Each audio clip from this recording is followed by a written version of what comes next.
O Senhor esteja convosco.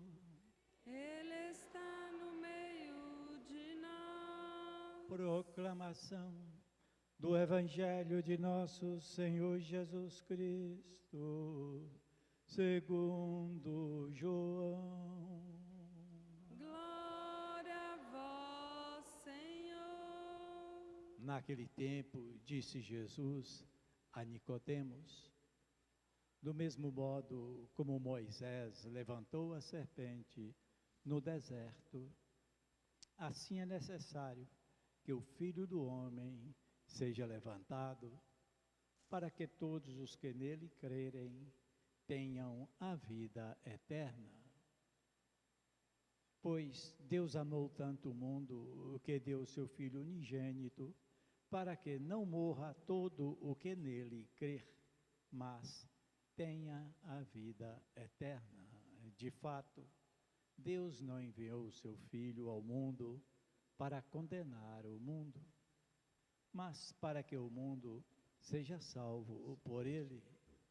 Quem nele crê não é condenado, mas quem não crê já está condenado, porque não acreditou no nome do Filho unigênito.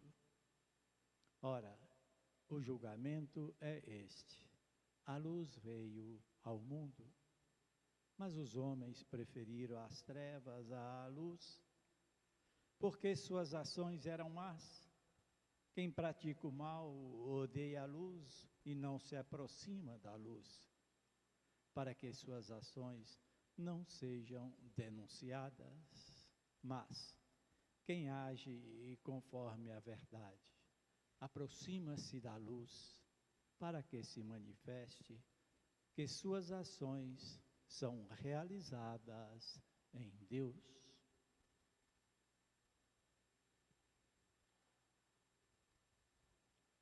Palavra da salvação.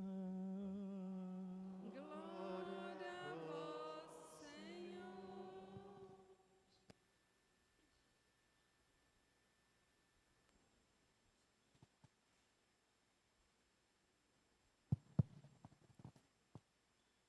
Como disse, estamos no quarto domingo da Quaresma, já nos aproximando então dos mistérios pascais do nosso Senhor Jesus Cristo, onde iremos celebrar a paixão, morte e ressurreição do Senhor.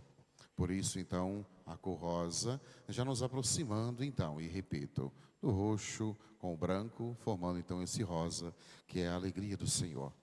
Mas que alegria é essa que nós começamos a celebrar hoje e começamos a antecipar então em nosso coração a graça do Senhor? Primeiramente, é claro, a alegria de estarmos com Cristo, o Senhor que está conosco, que nos sustenta e nos conduz todos os dias de nossa vida. O Senhor não nos abandona e está sempre conosco, junto de cada um de nós. Por maior que sejam as nossas dificuldades, por maior que sejam os nossos problemas, as nossas mazelas, os nossos pecados, Deus sempre vem sobre nós, com sua luz, para nos iluminar e nos fortalecer.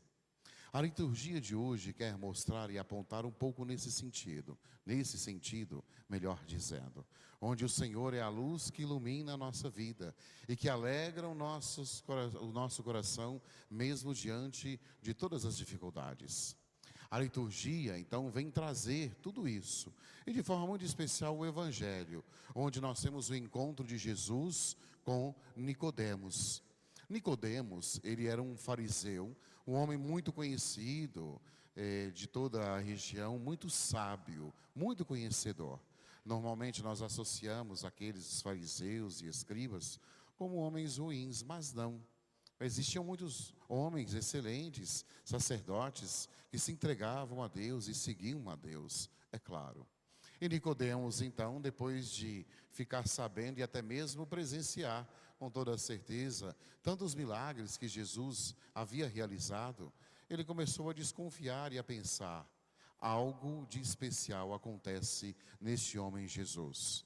Ele começou a observar e ver que os sinais que ele fazia não eram sinais de homens comuns, mas sinais de Deus em nosso meio. Por isso, então, o texto narra que Nicodemos foi até Jesus para perguntar a Jesus o que estava acontecendo, quem era ele, afinal de contas. É interessante porque o texto traz que Nicodemos foi à noite, porque ele ainda não tinha coragem de assumir que ele já queria seguir a Jesus. E é interessante que João vai trazer que o texto diz: tudo aquilo que está na escuridão será revelado. Nicodemos depois, ele vai se manifestar seguindo o próprio Senhor, como sabemos. É interessante e belíssimo a conversa de Jesus com Nicodemos, porque Nicodemos não está longe da verdade, mas muitas coisas o prendem ainda para dar esse passo a mais na fé. Deixo uma dica a uma série muito bela que está passando por aí, e acredito que vocês já viram, The Chosen, que é uma série sobre a pessoa de Jesus e sobre os apóstolos. A cena do encontro de Jesus com Nicodemos, o diálogo de Nicodemos com Jesus nesta série é maravilhosa. Então, fica a dica para observarem depois esse seriado realmente muito especial. Acho que está na Netflix, mas você baixa também no aplicativo para assistir. É muito bonito e vale a pena assistir. Voltando, Jesus diz assim para Nicodemos: olha, Nicodemos, assim como a serpente foi levada por Moisés para que as pessoas que a observassem fossem curadas, assim também o Filho do Homem será elevado. Por que Jesus disse isso a Nicodemos? No Antigo Testamento, como sabemos, o povo estava caminhando com Moisés por 40 anos no deserto, ligado também aqui à Quaresma. E o povo, volta e meia, se perdia no meio do caminho. Sabiam que deveriam seguir a Deus, mas se perdiam, seguiam outras coisas. Num certo momento, Moisés tinha saído para rezar e o povo começou a adorar outros deuses. E aí veio então, como castigo de Deus, muitas serpentes e começou a morder o povo. Como diz o povo da roça, eu ainda não descobri, Epaminondas, o que significa, mas vou descobrir. O povo da roça fala que quando a pessoa é picada por cobra, que a pessoa foi ofendida por cobra. Já ouviram essa expressão? É assim, né? Foi ofendida. Aí a cobra foi lá e xingou a pessoa: você, não sei o que, não sei o que. Não, é porque mordeu a pessoa. Eu não sei porquê, eu estou tentando descobrir ainda por que fala isso. Eu não sei se é só cobra, se escorpião também, eu acho que é só cobra, que o pessoal mais simples, né, da roça, melhor dizendo, fala: fulano foi ofendido por cobra. Não sei se vocês já escutaram essa expressão, mas é muito comum. Enfim, essas pessoas todas do povo ali que estava caminhando com Moisés, o povo judeu, todos foram ofendidos por cobra, picados por cobra, e muitos estavam morrendo. O que fazer? Moisés rezou a Deus, pedindo a Deus misericórdia por aquele povo. E então Deus disse: pegue uma serpente, vá em cima do monte, levante a serpente. E todos aqueles que olharem para a serpente com fé, receberão a cura, serão curados daquela serpente, do veneno da cobra. Aqui não tem nada a ver com a antiga serpente, com o inimigo. Mas o que quer mostrar? Que de onde veio a maldição, veio também a cura para as pessoas. E a grande questão que está aqui é que Moisés levantou a cobra, a serpente, e as pessoas olharam com fé e foram curadas. Da mesma forma, e é o que Jesus quer mostrar a Nicodemos, da mesma forma que Moisés levantou a serpente, o Filho do Homem, ou seja, o próprio Cristo, será levantado no monte para a salvação. E claro, como sabemos, o Cristo levantado no monte, todos aqueles que olham para Ele, recebem a salvação, na cruz do Senhor. Todos aqueles que olharem para a cruz do Senhor com fé, receberão a graça da salvação. A cruz, então, elevada no lugar mais alto, onde todos nós podemos olhar e contemplar a graça de Deus. E de fato é assim. Se observarmos bem, A cruz, em todos os lugares que chegamos, ela é sempre colocada no lugar mais alto, não é mesmo? Você chega numa casa, ela está pendurada na parede, num escritório, está lá na parede. Hoje muitos usam aquela cruz com a medalha de São Bento, né, no meio. Você chega em algum lugar, está lá a cruz. A cruz, quando você entra aqui na igreja, a primeira coisa que você olha é o quê? A cruz. Quando passamos aqui na porta da igreja, nós traçamos sobre nós a cruz. Quando passamos diante de um lugar sagrado, traçamos a cruz. Quando passamos na frente do cemitério também, não é mesmo? Traçamos a cruz sobre nós. Quando estamos com medo, né, tomamos um susto, meu Deus do céu, valei-me São José. Parece uma assombração, oh minha Nossa Senhora. Fica igual o Chaves, né? Todo mundo já viu esse episódio, né? Quando aparece, acho que é a Dona Clotilde, né? A bruxa de 71, e o Chaves fica assustado, ele, meu Deus do céu. Tem o nome do gato de Dona Clotilde, eu não vou falar o nome do gato não, que é muito feio. Nós traçamos sobre nós a cruz. Esse traçar sobre nós a cruz, a expressão correta é persignar-se. Padre, que trem esquisito. Então eu vou persignar-me. Como é que é isso? A palavra é essa, persignar-se. Na tradução mais simples é trazer sobre mim as bênçãos da cruz de Cristo. Eu peço ao Senhor, em nome da Trindade Santa, que abençoe a minha vida. Então é como se abençoar-se, pedir as bênçãos de Deus sobre mim. Por isso, precisamos sim, sempre, traçar sobre nós o sinal da cruz. Mas esse sinal da cruz, então, e é o que o texto caminha um pouquinho mais e quer nos mostrar, a cruz é para nós sinal de salvação. Por isso, esse contraposto, ao mesmo tempo que parece ser momento, e é claro, de sofrimento, é também momento de alegria para nós. Porque a cruz de Cristo é luz para a nossa vida. É a cruz do Senhor que ilumina a nossa história. É a cruz do Senhor que ilumina o nosso caminho. É a luz de Cristo que ilumina a nossa vida, as nossas escolhas, os nossos projetos. A nossa cruz aqui da igreja de São Pedro, há algo muito interessante. Atrás da cruz tem esses raios, também chamado de esplendor. Ele significa exatamente a luz que emana da cruz de Cristo e que ilumina a nossa vida. Nós precisamos da luz de Deus para iluminar a nossa vida, para iluminar a nossa história. Nós precisamos da luz de Deus que nos ajude a tomar as decisões em nossa vida, tomar as decisões e as escolhas em nossa vida.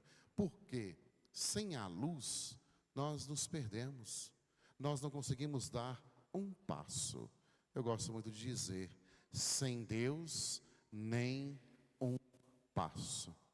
Sem Deus em nossa vida e sem a luz divina, nós só seguimos caminhos errados, batemos cabeça na parede, trupicamos. E até refletia com o povo nas comunidades rurais ontem. Todo mundo conhece as comunidades rurais melhor. Quando você vai numa roça, por exemplo, lá não tem a iluminação que nós temos aqui. Se você vai andar no caminho da roça, não é mesmo? Sem ser da quadrilha, né? No caminho da roça. Se não for iluminado, e por mais que você conheça o caminho, se tiver tudo escuro, você corre o risco de trupicar numa pedra, cair no buraco, cair no rio, ou mesmo ser ofendido por uma cobra. Podemos nos perder, e assim somos. Quando levantamos de madrugada no quarto, tudo escuro, mesmo que você conheça tudo, se não tiver iluminado, você trupica num canto, trupica em outro, bate a canela na quina de outro lugar, ficamos perdidos. Deus, quando ilumina a nossa vida, nós conseguimos enxergar o que precisa ser mudado. Quando a luz de Deus está sobre nós, nós conseguimos enxergar as coisas no seu devido lugar. E como às vezes nós estamos bagunçados, e como precisamos organizar a nossa vida e colocar tudo no caminho certo. Assim é a luz do Cristo em nossa vida.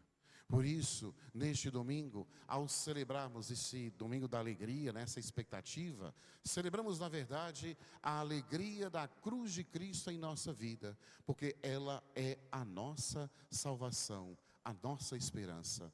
O Senhor traz a nós a sua luz para iluminar a nossa vida, mesmo que tenhamos dificuldades, problemas, porque isso todos nós aqui temos, não é mesmo? Sem exceção. Temos as nossas dificuldades, a cruz de cada dia para carregar. Por isso, a luz do Senhor, o sinal da cruz, nos ilumina e nos ajuda a carregar a cruz de cada dia. A carregar com forças de fato, mostrando e encontrando, como diz São Paulo, que por maior que seja a dificuldade, maior é a graça de Deus em nossa vida. Melhor, por maior que seja o nosso problema, maior é a graça de Deus em nossa vida. Por isso, não mostre o problema para Deus, mas mostre o tamanho da graça que você tem para o problema em sua vida. Precisamos confiar, precisamos ter a certeza que o Senhor nos ajuda. Por isso, vamos sim alegrar com o Senhor. Por maior que sejam as nossas dificuldades, precisamos nos alegrar com Cristo, pois Ele já venceu a morte e trouxe para nós a luz da esperança em nossos corações. Coragem, alegrai-vos no Senhor. Precisamos ter essa certeza ao contemplar a cruz do Cristo, contemplar o Senhor que morreu por nós, contemplar também que o Senhor está conosco todos os dias. Pedir ao Senhor que afaste de nós a escuridão, que afaste de nós as dificuldades, que afaste de nós o medo, para que o entusiasmo, a alegria e a força de Deus esteja conosco e nos ajude a enfrentar as dificuldades de cada dia. Como eu disse, mostrar para o problema o tamanho do Deus que nós temos. Aqui está o caminho para nós cristãos, confiar que o Senhor está conosco. João Paulo II, uma de suas cartas, de suas encíclicas, sobre a Eucaristia, ele diz o seguinte, que o cristão não pode ser aquele cristão da cara amarrada, fechado, pois Deus morreu por ele e já ganhou a sua vida. O cristão precisa trazer em seu coração uma alegria, mas não uma alegria falsa, porque nós temos as nossas dificuldades. Mas ele diz então que, diante das dificuldades do dia a dia, eu preciso trazer a alegria do ser cristão, a alegria de ser de Deus, porque um palito de fósforo aceso espanta a escuridão.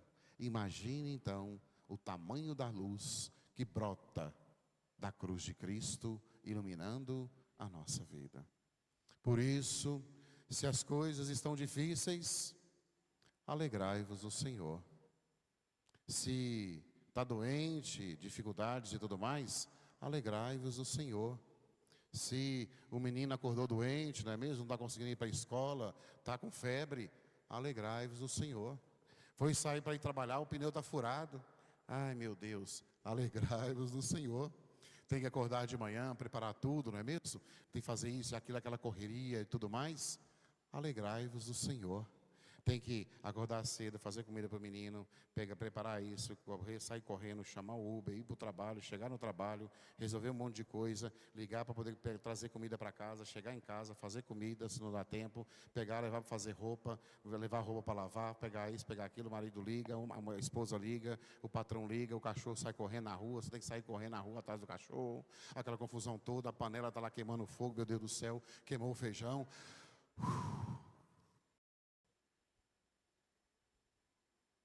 Pegou o feijão, fez o almoço, pegou o menino, preparou a coisa, levou o menino para a escola, voltou para o canto, voltou para o outro. Chegou em casa, pegou as roupas que estava lavando, esqueceu, tem que passar no outro dia de madrugada, tem que rezar 4 horas da manhã para rezar o rosário. E levanta e vai para um canto e vai para o outro. Levanta 5 horas da manhã para poder fazer marmita para o marido, para todo mundo, e corre para um lado e corre para o outro. Alegrai-vos do Senhor. Essa é a correria de todos nós. A grande diferença está, ou eu vivo sem Cristo, ou eu vivo com Cristo. Te garanto, mais um hashtag fica a dica, te garanto que com Cristo encontraremos mais forças. Vamos fazer o seguinte, vamos ficar de pé. E uma musiquinha que eu conheço, eu peço a vocês que cantem para nos ajudar um pouco a rezar tudo isso. Acredito que vocês conheçam também, que diz assim, ó. Alegrai-vos sempre no Senhor, alegrai-vos no Senhor. Vamos lá? Alegrai-vos sempre no Senhor, alegrai-vos no Senhor. Mais uma vez. Alegrai-vos sempre no Senhor, alegrai-vos no Senhor. Alegrai-vos sempre no Senhor, alegrai-vos no Senhor. Está com dificuldade, com o coração entristecido, muito serviço para fazer durante o dia. Alegrai-vos sempre no Senhor, alegrai-vos no Senhor. Alegrai-vos sempre no Senhor, alegrai-vos no Senhor. Não sabe o que fazer, tem que ir trabalhar, é claro, com tantas dificuldades. O pneu furou no meio do caminho, o cartão de crédito está estourado. Alegrai-vos sempre no Senhor, alegrai-vos no... Força! Alegrai-vos sempre no Senhor, alegrai-vos no... Tem a segunda parte que diz assim, ó. Alegrai-vos, alegrai-vos, alegrai-vos. Pode subir o tom, vamos lá? Alegrai-vos, alegrai-vos, alegrai-vos. Só o lado de cá. Alegrai-vos sempre no Senhor, alegrai-vos do lado de cá.